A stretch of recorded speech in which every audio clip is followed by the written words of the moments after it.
فاستجبنا له فكشفنا ما به من ضر وآتيناه أهله ومثلهم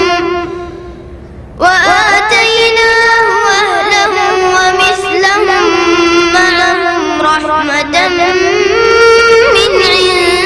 عندنا وذكرى للعابدين.